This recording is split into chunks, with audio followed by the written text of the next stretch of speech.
Hey everybody, we're going to wait just another minute for some more people to trickle in here. Thank you for joining us today. Appreciate it very much. And just leave any comments that you have in the comments section. We're not going to be able to get to all of them, but we will try to, in the background, there will be somebody that's kind of bunching them together and giving the general idea of the questions, and your question might even get answered. So leave your questions, please. We'll try to get to everybody. Welcome, by the way, to Avalon, and welcome to Adapt, which is our at least weekly. We send it out once or twice, sometimes 3 times a week. It's not regular, but it's Adapt, and we don't want to send you things just for the sake of sending them. Okay, it's not an entertainment newsletter of some sort. Adapt is something that we think can help guide you in terms of risk management and navigating the financial markets, things like that. All right, I think everybody probably will be in by now. Whoever's in is in, whoever's not is not. Might have to block some people out. Welcome. Again, my name is Chris Rowe. I'm the Chief Investment Officer here at Avalon. Avalon is a registered investment advisory firm. First, a quick disclaimer. Everything that's said on this event is for educational purposes only. Nothing can be considered a buy or sell recommendation. And always check with a registered investment professional like Avalon before making any investments. Most important thing is that you're comfortable with the investments that you're in. And that is a good way for me to kick off the call. This dovetails very nicely into the most important thing when it comes to investing. Most important thing when it comes to investing is that you're comfortable.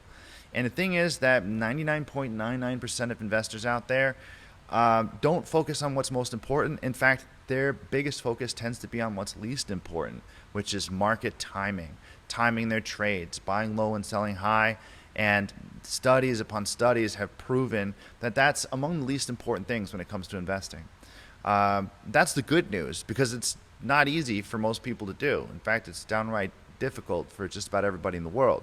Good news is you don't have to be good at it to be a great investor. Risk management is the most important thing. And there are people out there that have amazing risk management strategies that are the worst market timers in the world. And some of them are wrong on 3 out of 4 trades and still do exceptionally well. All right, I'm going to show you something today. I'm going to show you a model that we call the volatility-resistant model. The volatility-resistant model doesn't mean that it's not volatile ever. It doesn't mean it can avoid a crash or anything like that, but it is resistant to volatility. I've never seen a model in my 28-year career that is so good at what it does. I've never seen a model that had such a high risk-adjusted return. I've never seen in my life a model with such a high risk-adjusted return. Everybody should be invested in this model. I would put all of the money that I had in this model, if not for the fact that it's so simple. It only owns 2 ETFs at most. So again, it only has 2 holdings at most, 2 ETFs, exchange traded funds. Now, what does that mean? Like, why wouldn't I put all my money or all your money into it? Well, 2 exchange traded funds. What if one of them blows up somehow? I don't know if it's, these are ETFs that have been around forever. SPY, the oldest ETF there is, it tracks the S&P 500, the QQQs. We've got AGG in there, a fixed income ETF. We have, these are ETFs that potentially you can own. They're in the universe of ETFs that the model could potentially own. So if you're in this model, you only own 2. And it selects from 15 or 20 ETFs that it could possibly own. I'll get into the description in a minute, but the very first thing I want to show you are the returns of this model. I mean, that's what everybody wants to see anyway, right? I'll tell you how it works and everything pretty soon, but on the screen here, I am going to show you the returns of the model. Now, this is cumulative monthly returns. We start the time of the study in the first day of 2007, because I wanted to go through at least a couple of market cycles to show you how it behaves during these market cycles. Again, volatility resistant doesn't mean that it's never volatile, but it has super low volatility.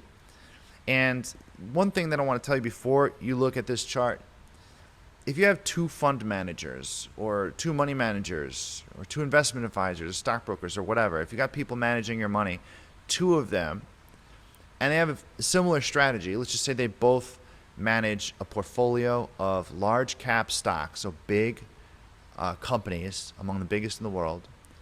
And basically a fund manager has a mandate, so they have to follow the rules of their fund. So let's just say that they only invest in large cap stocks, And one of those fund managers is up 30%, and the other one is also up 30%. How do you know which one did a better job? Well, the answer to that question is it's the one that took less risk. It's the one that experienced less volatility that did a better job. So if one of them saw their fund decline by 50% in the time that they were managing that money, and then the other one saw their fund decline by only 10%, well, of course, the one that saw their fund decline by only 10% is the better investor, right? All right. So now we understand risk-adjusted returns, right? Because one of those fund managers had better returns, even though the absolute returns were the same, 30%. All right. So now you're looking at the cumulative monthly returns, okay? Now, you can see very clearly that the purple line is the best one. The purple line performed the best. In most time frames on this chart, you will find that the purple one performed the best. The purple one is the model that we're discussing on today's event. And the answer to your question I see here is the black one is S&P TR. That means S&P total return. It's the total return index. And I'll explain what that means. You know, the S&P 500 is one index. In fact, I'll pull that up right now on the screen and I'll show you the difference. So here's performance charts, and I will first pop up SPX, okay, and then I will pop up SPX TR for total return. All right. Now you have two symbols here. One of them is the S&P 500. The other one is the S&P 500 total return. The only difference between the two is the total return version reinvests the dividends that are paid. So if a company pays out a dividend, instead of mailing it to your mailbox and you get a check in the mail, the total return version takes that money and puts it back into the portfolio, reinvests it. You could see over the course of, let's see, 20 years, the returns are much bigger on the total return index. It's nearly twice as much. It's 633% instead of 392%. Over time, the compounded returns are much bigger. So the total return index, let's just look at a shorter time frame, even from the COVID lows.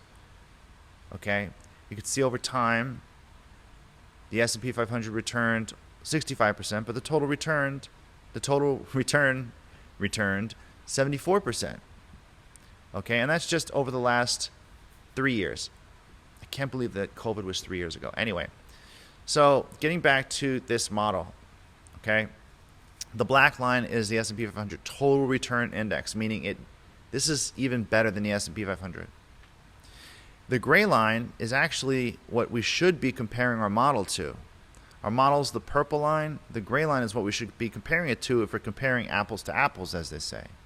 Because the gray line is the all-world balance index, and what that index does is it takes a 60-40 approach. So it invests 60% in S&P 500 and 40% in the bond benchmark, AGG, and it just holds on to them. So it's just a buy and hold strategy, 60-40, stocks and bonds. Okay, and that's it. So this is much more comparable to our model because our model does something similar in that it has one sleeve that's 60% and the other sleeve is 40%. And in the 60% sleeve, it can either own stocks, whether it be U.S. stocks or international stocks. It's an ETF that represents the stock market, either globally or here in the U.S. So again, 60% is stocks and 40% is bonds. It's in a bond ETF. So it could be junk bonds, JNK. It can be treasuries like TLT or SHY or something. AGG. It's just a bond ETF. 60% in stocks, 40% in bonds. Very, very simple, right? But the difference is it doesn't just buy and hold like the all-world balance fund does. It doesn't just buy and hold. So the difference is that the volatility-resistant model, our model that we're here to discuss today, has 60% in some stock market ETF. It might be the QQQs, which is the NASDAQ 100 biggest stocks in the NASDAQ, minus healthcare. It could be the diamonds, which is the Dow Jones. It could be small caps, IWM. There's a number of different US and international stock market funds that it can choose from. Again, 60% owns one of these ETFs. It's not a combination of these ETFs. It's not diversified among different ETFs. 60% owns one ETF, and it represents stocks. Then the other ETF, which is 40% of the holdings, is a bond fund. Okay? It's very simple, but it doesn't just buy and hold. It chooses from a bunch of different stock funds, and it chooses from a bunch of different bond funds. So if you take a look here, I'm just going to zoom in, and you can see how much better the model did from the 2009 low up until the 2015 high, right? The purple is the bond is our model. Now, our version of 60/40 rebalances every single month. So every month, we look at an algorithm, and whatever that algorithm says, it's an algorithm that we programmed. Whatever it tells us to do, we do it. And the algorithm says, here's which ETF you should own that represents stocks, and here's the ETF that you should own that represents the bonds. Okay, so it might be treasury bonds, it might be corporate bonds, it could be anything. I mean, not anything, it's just whatever is in that universe of ETFs. All right, and it's that simple. It's really not complicated. In fact, if you own this model with us, you might think to yourself, well, these guys aren't even doing a heck of a lot. They own 2 ETFs, and they rebalance it once a month. And you're going to pay us for that. You're going to pay us a fee for that, because look at how much better it does than even a strong stock market index. Okay, so by the way, the purple line that you see here, it's not just the math equation of the model. It also assumes that we're charging a 1.5% fee. So a management fee of 1.5%. So this is net of fees. Okay? Just the model alone without charging any fees would be up above 600% at this high. Okay, but we're a business and we charge fees. So it's a 1.5% fee on the volatility-resistant model. And if we have larger sums of money under management that are in this model, we will reduce the fee. There's a scale that tells you how much we charge, depending on how much money you have in the model. Now, again, this is a model that owns some of the most well-established ETFs, the oldest ETFs. I really don't think any of them are going to go out of business or go bust or anything like that, but you just never know. So you want to stay diversified. Remember, risk management is the most important thing. But if it weren't for the fact that it was just these 2 ETFs, I would have everything in it, because I've never seen risk-adjusted returns that are this high. Okay, coming back to this, I'm going to be a little bit repetitive here, but again, we should be comparing this purple line to this gray line. That's apples to apples. Comparing it to this black line isn't even fair. Why? Well, because the S&P 500 total return index, or I should just say the U.S. stock market, that is the asset class that is the number one strongest, best performing asset class. If you're going to own anything, buy and hold over any multi-decade period, the U.S. stock market is the highest returning asset class. So we're looking right now not only at the highest returning benchmark, S&P 500, but something that's even bigger than that, total return. And we're comparing it to something that is diversified between stocks and bonds, or sometimes just what they call cash equivalent. It's short-term treasuries or intermediate-term treasuries. Okay? Now, keep in mind, there's times where the stock market gets clobbered, and bonds, which are considered safer, especially treasuries, will skyrocket. They will go up very quickly.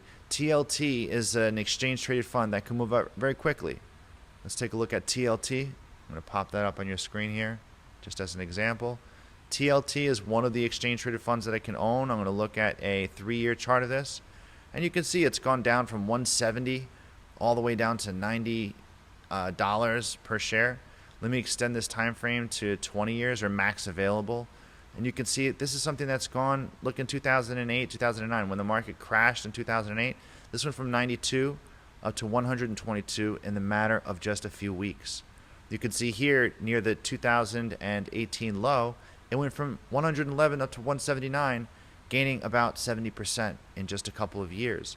So TLT, although it is the U.S. Treasuries, you would think it's very boring, it doesn't do anything. It does have big returns, and it also can move down very sharply. All right? Now, I want to show you something.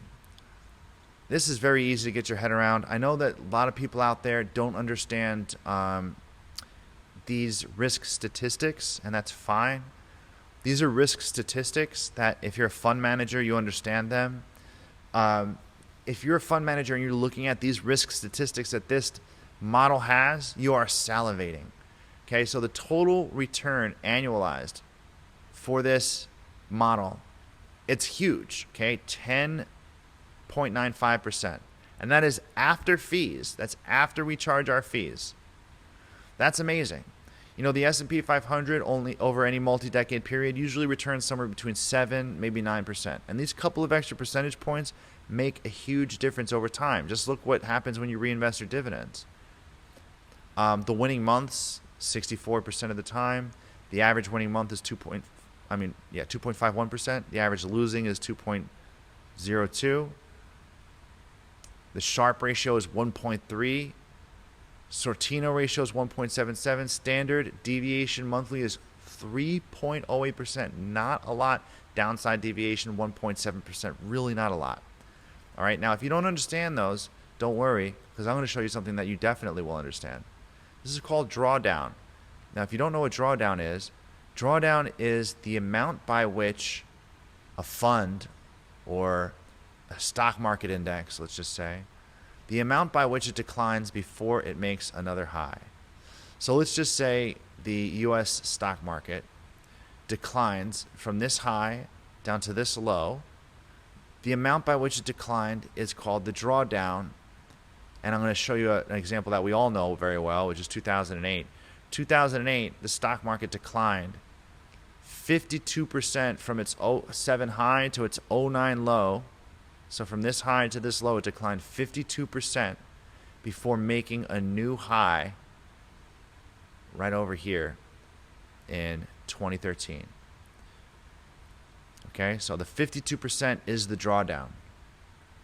So when we look here and we compare the volatility-resistant model's drawdown to the drawdown experienced with the S&P 500 Total Return Index, you can see right here, from the 2007 high to that 2009 low, 51% or 50.95% drawdown for the S&P 500 Total Return Index.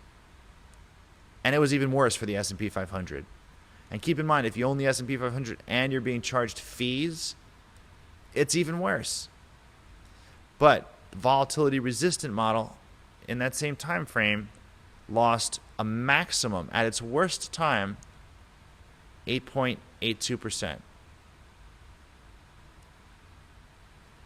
So, let's scroll down just a little bit more so you can see the drawdown report. Sometimes it's easier for people to digest when viewed a different way. So the drawdown report. So the 2007 down to 2008 drawdown. This model saw an 8.82% drawdown.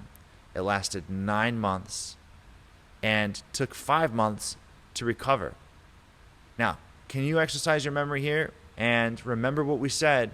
How long did it take for the stock market to recover? Because the stock market went down until March of 2009, didn't recover until 2013, so approximately 4 years. But this one declined 8.82%, and it was right back up to breaking highs again 13 months later. If you look at the 2012 to 2013 drawdown, so for about, a year, it declined for 3 months. From there, it advanced for 10 months. 2015 to 2017, you get the point. I'm recording this right now in 2023. By the way, you want to start with us if you want us to manage your money. Get signed up with us quickly because we are going to increase the minimum.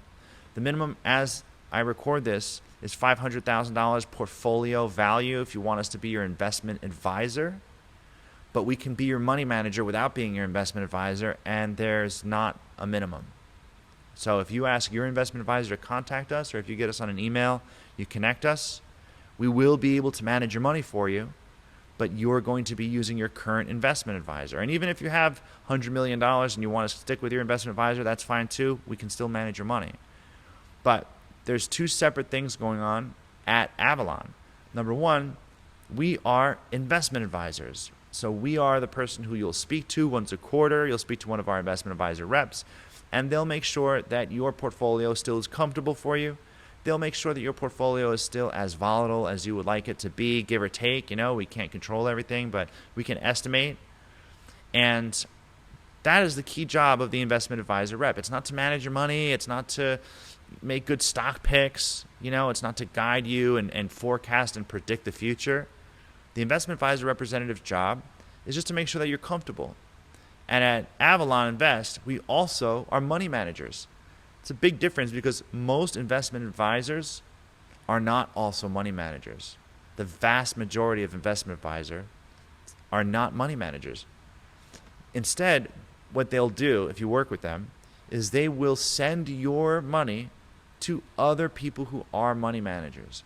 So here at Avalon, we accept what's called sub-advisory agreements from other investment advisors out there who don't manage money, which is most of them.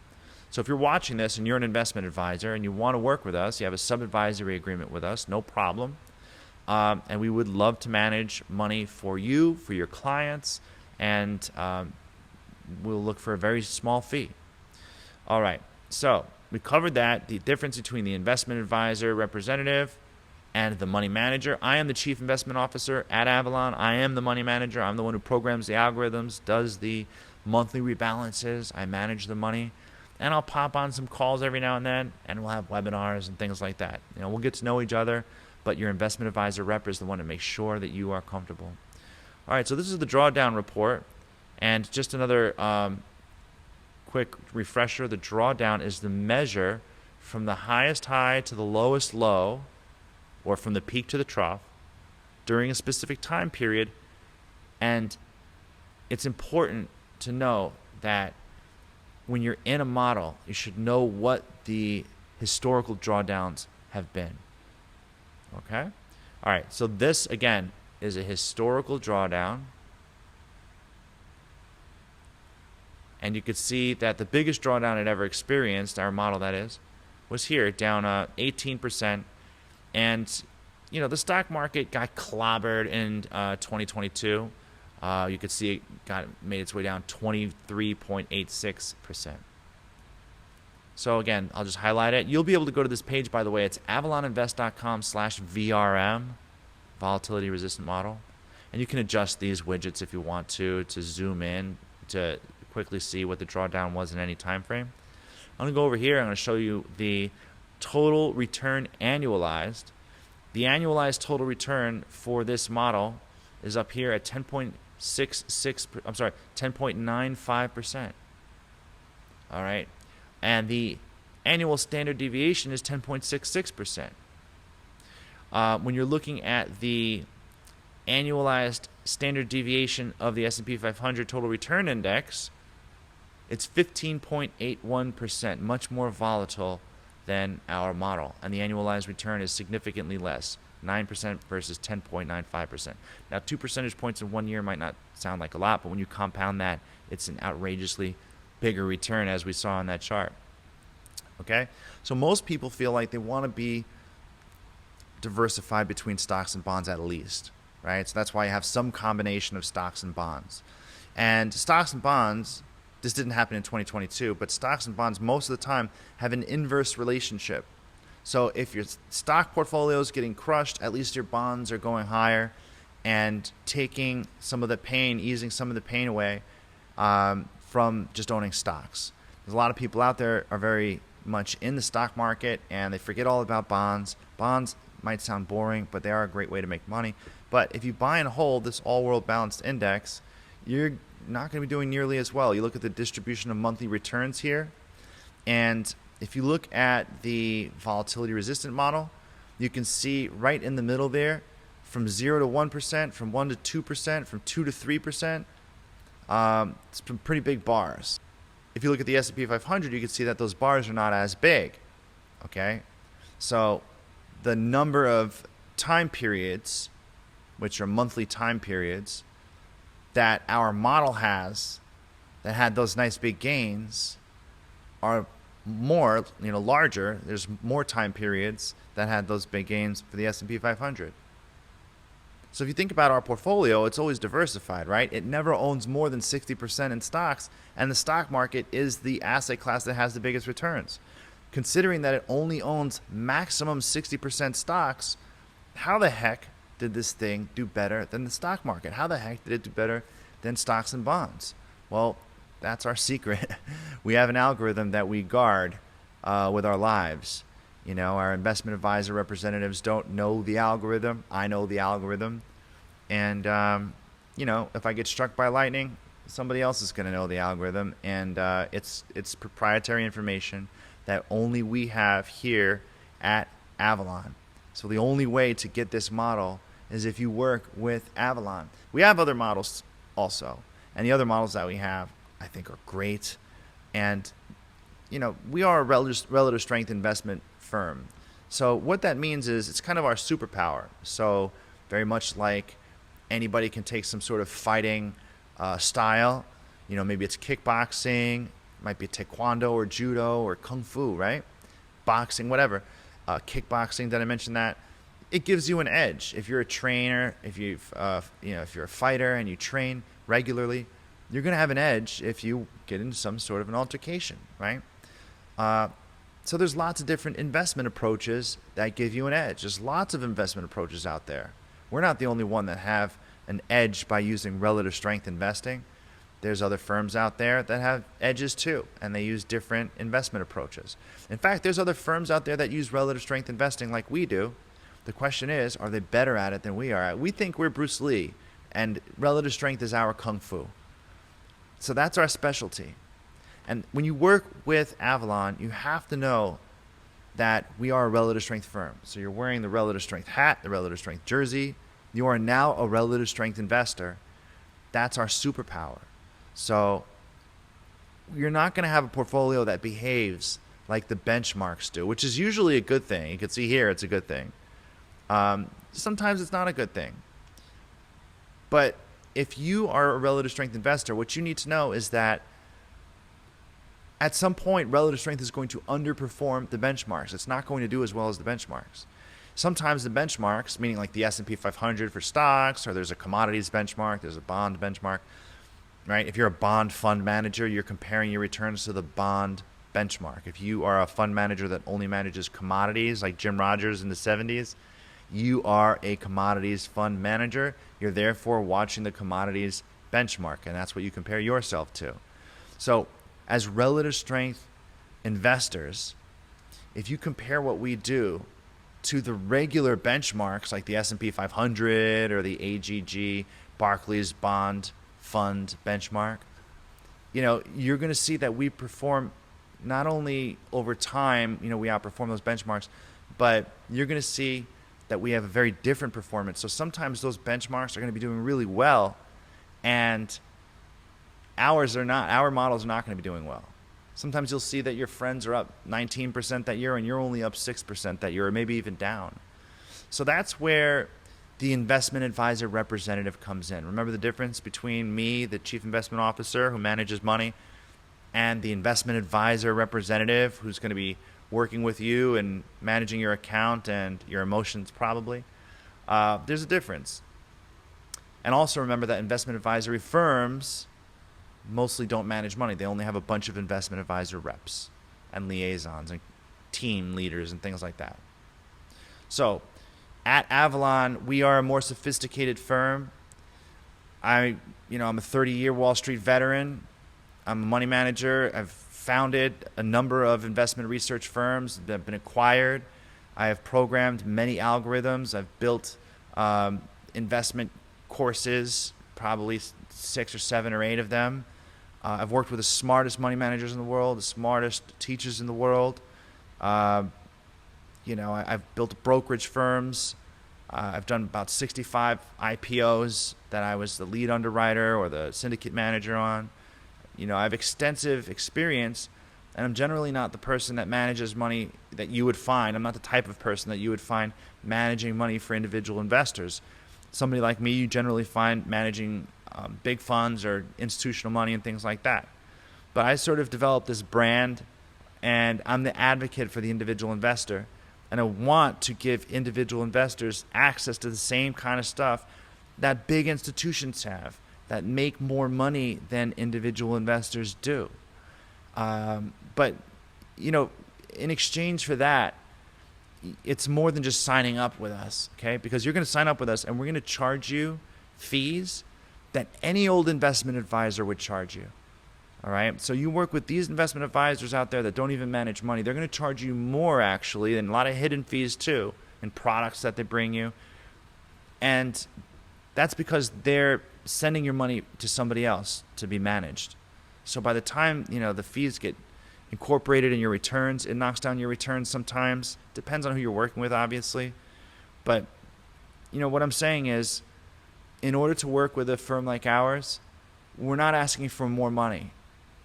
What we're asking for is that you spend some time educating yourself, understand how these models work. And if that's not your thing, that's fine. You can still work with us. But you have to understand that your investment advisor representative is there to help you get to know yourself. Your investment advisor representative is going to ask you a series of questions, maybe 20 questions, to understand how volatile your portfolio can be. Because when the time comes, and it comes every 2 to 4 years, when the time comes where our kung fu, our martial arts, our style underperforms, it's inevitable. It's going to happen. I guarantee you we're going to underperform. It might be for a year or two. Okay? When that time happens, how well are you going to handle it? Is it going to stress you out as the client? Because if it is, we don't want you to be in that portfolio. We can structure a relative strength portfolio for you. And again, relative strength outperforms over time. And I'm telling you, it's just like learning to ride a motorcycle. The first thing that you do, you learn how to fall. Well, here, we want to make sure that you're invested in a model that's appropriate for you. So, 2 ways to do that. Number 1, take some time to understand the difference between being a relative strength investor and what to expect versus everybody else out there. Because you want returns that are better than everybody else out there. In fact, I'll pull up a screen very quickly just to show everybody here. Let's see. If you give me just a second. And I see your questions popping up. We will answer these questions soon, okay? Oops, wrong one. Let me get back to the relative strength here. Okay. Now, I'm going to show you a study that was done by Dulbar, I think they're called. And they publish this every year. You could probably Google the more updated study. But each one of these bars, the green bar, for example, on the left, represents 20 years averaged out. So it's a study all the way to the left. You'll see a green bar. The study that lands in 1999, well, it's actually 20 years of data. So that first green bar considers 1979 through 1999. The second green bar considers 1980 through the year 2000, and so on. So these are 20-year blocks. And the green bar represents the S&P 500's return, and the red bar represents the average equity fund investor's return. So the same exact time frame, but significantly lower. That first bar you could see is something like 17% return for the S&P 500. But the average equity fund investor, got something like 7%. Again, that's average over 20 years. So what this is showing you is that the average equity fund investor, which might buy the S&P 500 fund or something like that, significantly outperform. And the reason for that is performance chasing. Whoever's got the best performance, that's who they invest with. But they're usually investing with that person or that fund manager when they are at their peak in performing right before they go through a period of underperformance. So they'll go through a couple years of underperformance. So if you try to find the person with the best performance, chances are you're getting into something right before it goes through a slump. And just doing that over and over again is what the average equity fund investor does. All right, now let me show you one other thing here. this speaks to performance chasing. Investors tend to buy into top performing fund managers and then pull out when they get nervous during the inevitable downturn. Unfortunately, only clients who stay the course are rewarded with the full measure of performance. Now listen, I'm here to tell you that I've gone through this many times. I've seen this movie 1,000 times. I know how it ends every single time. And going through an inevitable downturn, that doesn't just mean that your stock portfolio is going down when the S&P is going down. I'm telling you that your stock portfolio might be going down while the S&P is going up because you're invested in something that is not the S&P. And if you're going to be invested in something that outperforms, statistically, mathematically, it has to go through periods of underperformance. So if you want the S&P return, then invest in the S&P. And you're going to experience, what did we see before on the model page? You're going to experience 52% drawdown from 2007 down to 2009 or whatever the heck else is going to happen in the future. Okay?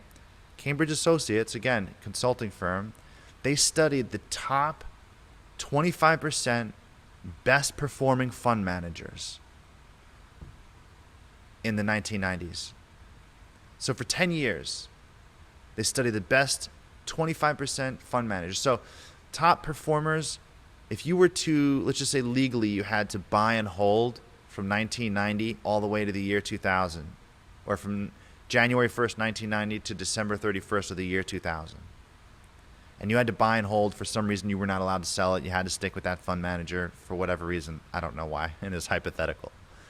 Okay, so if that were the case, you would want to be in the top 25% best fund managers, right? Because first of all, 90% of fund managers are not even able to beat the benchmarks. So you want to be in at least, if you want to beat the benchmarks, you have to be in the top 10% best fund managers. But at least you want to be in the top 25% best fund managers, all right? So let's just say out of 100 fund managers, that's 25%. Let's just say 25 fund managers, okay? Almost all of them underperformed the benchmarks for at least 3 years out of 10 years. So think about that, right? You're judging your fund manager or your investment advisor rep. You have to go into this knowing that 90% of them underperform the benchmarks. So if you're someone who looks at the S&P and you look at your fund manager and you say, well, listen, fund manager or investment advisor, why aren't you doing better than the S&P? I could be in the S&P 500 ETF, SPY. I don't have to talk to you, right? You've had that conversation before probably. That is 90% of professional fund managers. Forget about investment advisors, their performance even worse. But if you want to be in the top 25% best, you almost certainly had to underperform the S&P 500 30% of those years. Ready for this next one? 68%. So 2/3 were in the bottom 25% worst for 3 years. I repeat, 2/3 were in the worst 25%, the worst 25%. Now imagine if you were working with Avalon and let's just say year one, not only did we underperform the benchmarks, but we were in the worst 25%. God awful, right? But look, it's normal. 2/3 of them do it, and they do it 3 of those 10 years, 30% of the time. All right. Now, again, if you want to be rewarded for great performance, you have to stick with these fund managers that are going through the bad times, or else you're going to be like that red bar that we saw. Almost half of these awesome fund managers were the bottom 10% for at least one of those 10 years. Imagine you start with Avalon today. So by the way, to do that, you go to avaloninvest.com/consultation. Once again, I'll pop it up on the screen, avaloninvest.com/consultation. If you want to sign up for a consultation, avaloninvest.com/consultation is the way to do it. Again, we can manage your money if you have less than our minimum. But if you have less than our minimum, we can't be your investment advisor representative. So the person that speaks with you quarterly, checks up on you, won't be us if you don't meet the minimum, but it will be us if you do meet the minimum. Or it can be us if you do meet the minimum. Again, just connect us to your advisor. All right, so again, imagine if year one, after doing the consultation, you sign up, you trust us, you transfer away from Morgan Stanley, Dean Witter, or whoever you work with, Merrill Lynch, transfer that account over, and we, year one, are in the worst 10%, you'll fire us. And you'll absolutely miss being with us when we go through these great times. Okay, so this is one of the most important slides I ever show anybody, and it's very basic. Okay, and I want to make sure that you understand the reality, because most investors are not working with reality. I mean, it's just not realistic terms that they're working with. And I'll bet, even though I'm saying this to you right now, you're still going to have these conversations with your advisor at some point. Just know that relative strength is a specific style. Sometimes it's going to underperform. It usually outperforms all benchmarks tied to that particular asset class. Because we could use relative strength with bond fund management, stock fund management, international stock funds, commodities, and we do fairly well with them.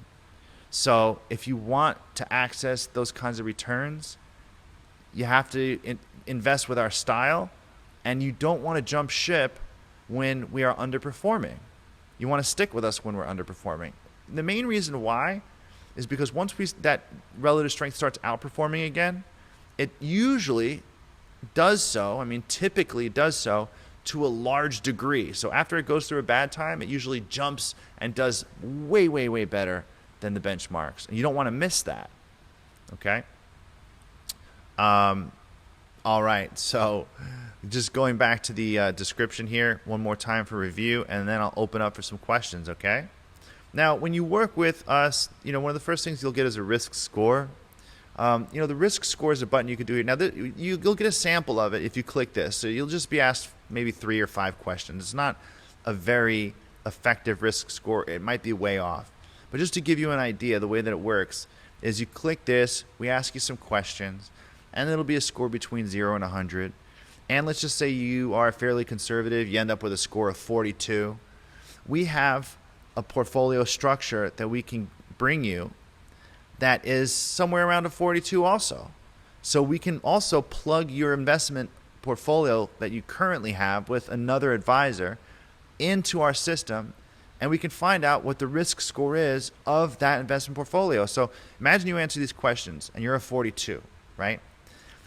And then we plug your portfolio in and we find out your portfolio is a 79. Well, what that tells us is that as soon as the proverbial crap hits the fan, you are 99% going to panic, you're going to bail out, you're going to sell at a low, because people don't bail out when things are going well. They bail out when things are going terribly and they can't take it anymore, and they held on for as long as they could, which means they held on until it got really bad, and then they sell at the bottom. So first and foremost, we want to prevent that from happening, especially since you're doing something new now. You're working with a relative strength investment firm. Honestly, I launched this firm in lieu of a hedge fund. I was going to launch a hedge fund and only serve qualified investors, so people that had millions of dollars in the market. And with a hedge fund, you don't even get to see what we're doing. You get a report every quarter. If you want to pull your money out of the hedge fund, you've got to give me a couple months notice before withdrawals. And we're also managing all of the money in-house and taking custody of those assets. And then I decided, I'm supposed to be the advocate for individual investors here. I'm Chris Rowe. So that's not my brand. I want to bring relative strength investing to everybody. I don't want to start suddenly favoring the wealthy. So I decided not to be a hedge fund manager, and instead I launched Avalon. And at Avalon, I bring you relative strength investing, but it just comes with these kind of responsibilities. You ever remember, is it Spider-Man or someone who says, with great power comes great responsibility? This is great power that we have. It's like driving a McLaren or a Ferrari. You got to be responsible. Don't just go 200 miles an hour in a rainstorm, okay? We're bringing you something that you're not usually going to find anywhere else, as far as we know. And for that, you have to give something in return. And it's not more money. We don't want this to cut into your returns, okay? We don't want this to cut into your profitability. We could, but we don't want it to. We could charge more, but we're not doing that. What we ask is, again, Peter Lynch has a famous quote. He said people spend more time picking out their refrigerator than they do on their investment portfolio. Think about that. How much money did it take for you to earn this money, or for somebody out there to earn this money before they passed it down to you? You know, you have to treat it with respect. It's worth time. So listen to what we say. When you talk to your investment advisor rep, or when you get this consultation, again, it's avaloninvest.com/consultation. The page is going to look something like this. Here's the URL. All right, so avaloninvest.com/consultation. All right, when you schedule a consultation with us, listen to what we're saying. When you get your quarterly reviews from our investment advisor rep, listen to what they're saying. They're going to be repetitive. They're going to teach you. The other thing that we do here is we report your account to you in the way that we teach you to view the financial markets. So I want you to know, I have another company. The other company is called True Market Insiders. It's a completely separate company. It's not owned by Avalon. It doesn't own Avalon. They don't do business together. These are two separate companies, and one is an investment research firm, financial publisher, and the other one is Avalon. We actually manage your money here. But at True Market Insiders, Row Research, you know, it's a subscription model. We don't actually manage money there. Over there, I teach people how to view the stock market, or to view the overall global financial markets. I give them a framework for how to view it. We look at the financial markets as 6 major asset classes. 6 major asset classes. Let me pull it up, actually. We view the financial markets in terms of 6 major asset classes, and it looks a little something like this. So the 6 major asset classes right now, in order of strongest to weakest: international stocks, commodities are the second strongest, cash is the third strongest, fourth strongest is U.S. stocks, fifth strongest fixed income, and foreign currencies are the weakest. Now, what does that mean? These are long-term relative strength readings, okay? You don't have to know what this means. You don't have to know how the sausage is made. Just know that on a relative strength basis, international equities is the strongest right now. I also tell you to break these markets into sectors. So international stocks is broken into Europe emerging stocks, Europe developed stocks, you know, or developed Europe, emerging Europe, Latin America, Asia Pacific emerging, developed Asia Pacific, Africa, Mid East. You might be familiar with the U.S. stock market. The 11 major sectors are basic materials, consumer staples, technology, industrials, so forth, healthcare, so on and so on. I also teach people to look at this a little bit more, with a more detailed view. So when you're looking at the stock market, if you want to be more detailed, more specific, which if you're doing it the right way, has the potential of netting you even higher returns, the way to do that is to focus on more specific sectors. So instead of the 11 major sectors of the U.S. stock market, we look at 41 subsectors. So instead of looking at energy, a major sector, we're looking at oil service, oil and coal, alternative energy. Instead of looking at just technology, a major sector, we'll look at the internet sector, the semiconductor sector, the software sector, the computer sector, okay?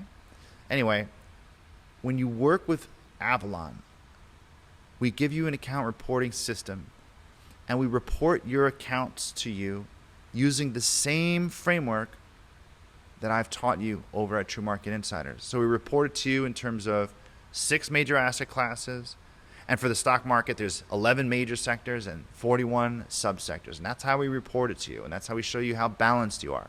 So even if you wanted to work with us and not have us manage your money, and you just wanted to use data feeds, which is just a simple signature, it's actually not even a signature, it's a DocuSign, you press a couple buttons.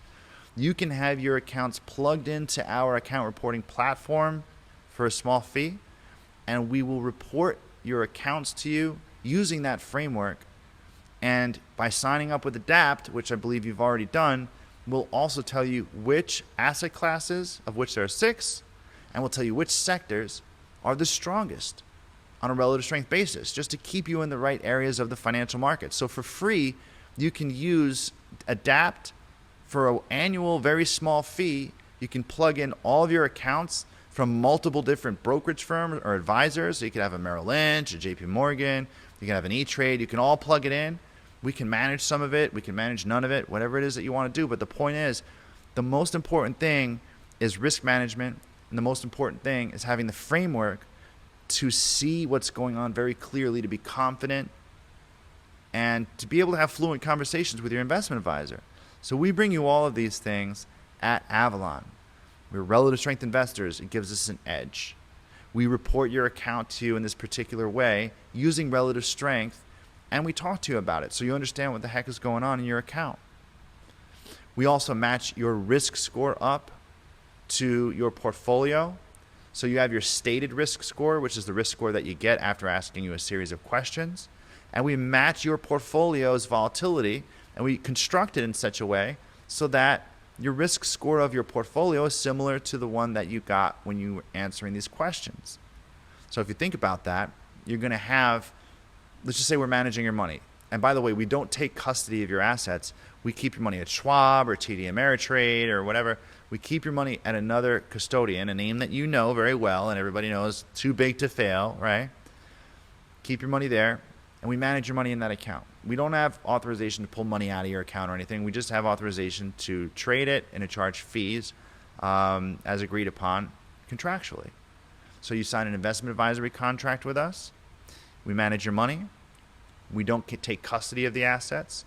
We plug it into this system, and we report it to you in the way that we said, and we make sure the volatility is just right so that when relative strength inevitably goes through that period of underperformance, it doesn't concern you that much that you're thinking about it while you're trying to eat dinner or hang out with your family or your grandkids or whatever, your loved ones and your grandkids.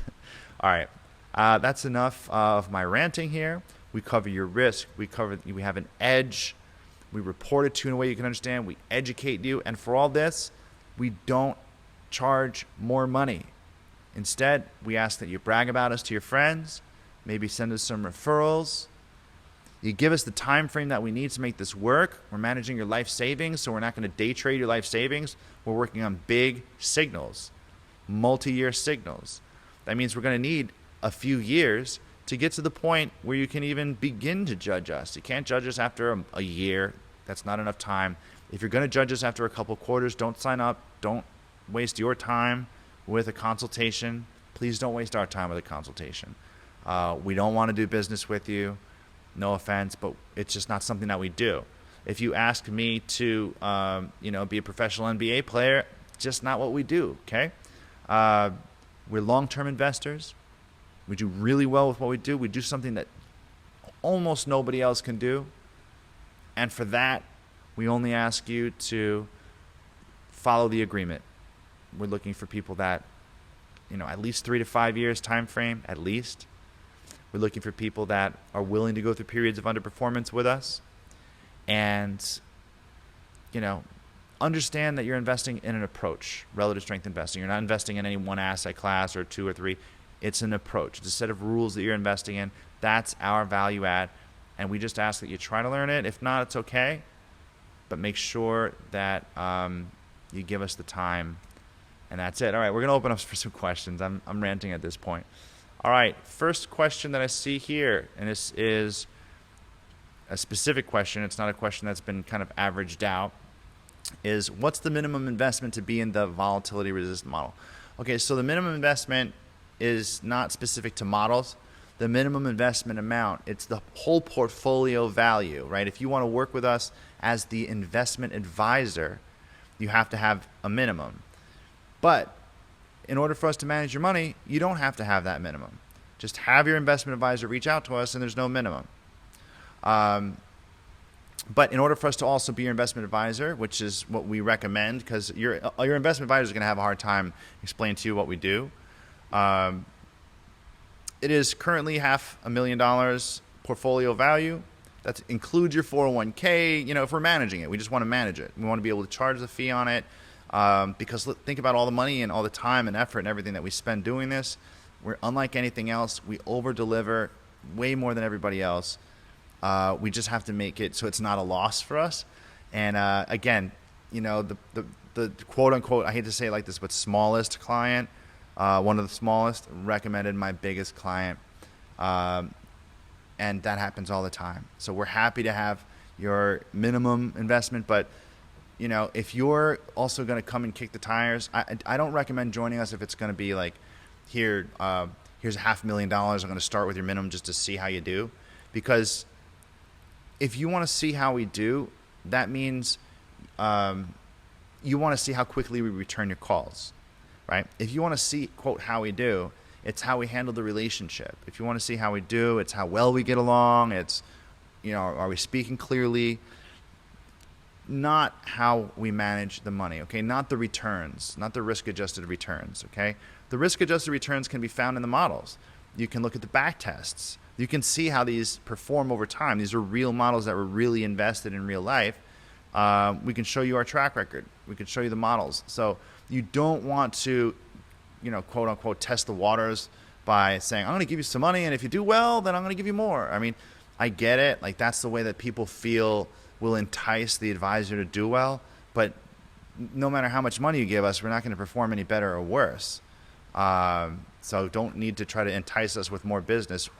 It's all the same to us. It's not a thing that we do. Again, we're not an NBA player. It's just not what we do. So what we like to do is manage our client's entire portfolio. I'm pretty close to requiring it. If I'm the person who's your first point of contact, I must manage all of your liquid assets unless there's some really, really big reason why not to. So I refute personally. I mean, again, you have investment advisor representatives that work here that will manage some of your money, and then you have some at another advisor, I guess.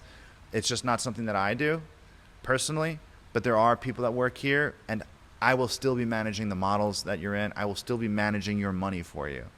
I'm just saying the investment advisor representative will ask nicely that we manage all of your money, but for me, I require it because it just doesn't make any sense. So if you have another investment advisor, what you can do still, you can plug that investment advisor's account into our reporting platform, and then you combine all of these things in one location, and you can get a risk score on all of those combined, and you can get a risk score on each individual account. And that's the most important thing. So the first thing your investment advisor is going to do if you work with us is going to ask you to plug all your accounts into that one thing or transfer all of your accounts over. But either way, we have to see everything. So if you're resistant to that, that's like being resistant to a doctor asking you what medication you're on or what your history is. Like, we are the doctor, and the only way we can help you is if we know what's going on. We don't want you to, say, hey, just worry about what you're doing. Don't do that to us. At least let us see what's going on so we can help you. We believe we're far better than pretty much everybody else you're going to be working with. And there's a percentage of people that are going to sign up with us, and they're going to, it's not going to be a good fit. You're not going to dig what we're doing. And it's okay. But we want to make sure that we manage our time as well as possible. And by managing our time strictly, that's another reason why we're able to charge the same percentage fees that other investment advisors charge, even though we deliver all this other stuff. Okay, so we manage our time. We have the minimums for that reason. We hope you understand. Volatility-resistant model itself doesn't have any particular minimum. Okay, I'm seeing another question here. I see a mobile app. Do you have a mobile app? The answer is yes. We have a mobile app. You can look at your account from your phone anytime you want to.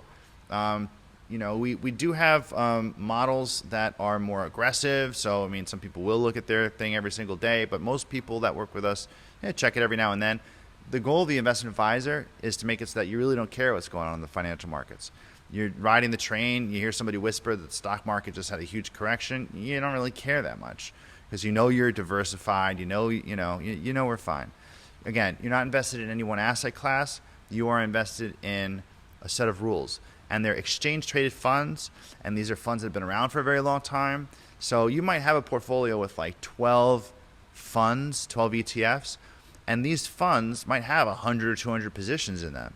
So you might be in like 1,000 different positions.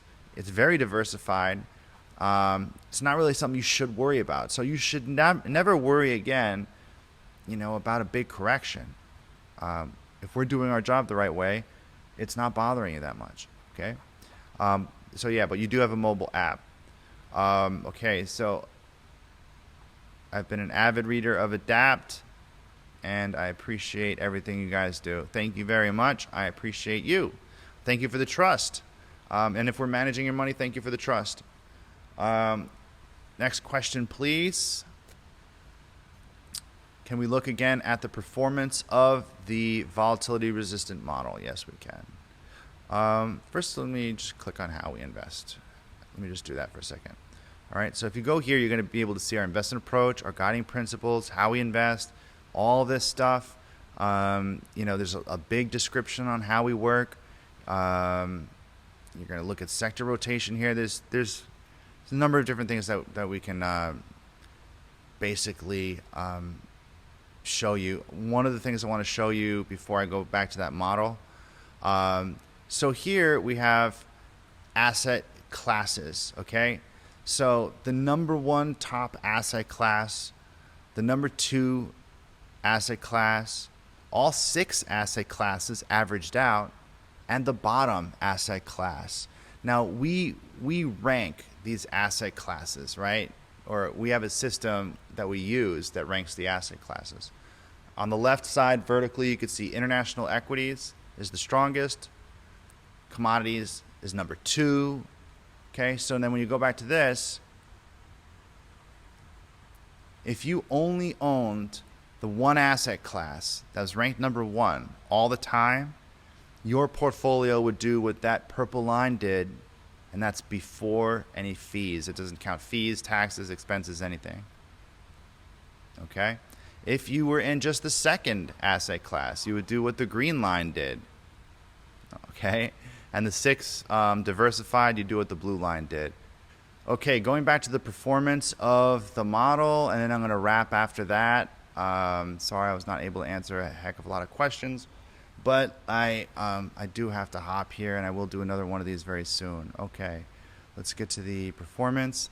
Okay, so again, what did you want to see here specifically? We have the S&P 500 Total Return Index. We have the volatility-resistant model. Look at what happened to this model during the the COVID crash. So during the COVID crash, look at the S&P 500 Total Return. That's the black line. Look at what happened. And then look what happened to our model. It actually went up during the COVID crash. Let's take a look at, let's look at the 2008 crash, right? 2008 crash, what happened to our model? Our model went down a little bit, and then it just went higher after that. Okay? I hope that's good. All right, listen, if you guys want to schedule a consultation, great. It's avalloninvest.com/consultation. There's probably a button on this screen somewhere. Otherwise, thank you very much for watching this presentation, and keep reading Adapt. I hope to see you over there and on all future webinar events. Remember, risk management's the most important thing, and always remember, you'll see it in the price before you see it in the news. This is Chris Rowe, Chief Investment Officer at Avalon. Thanks.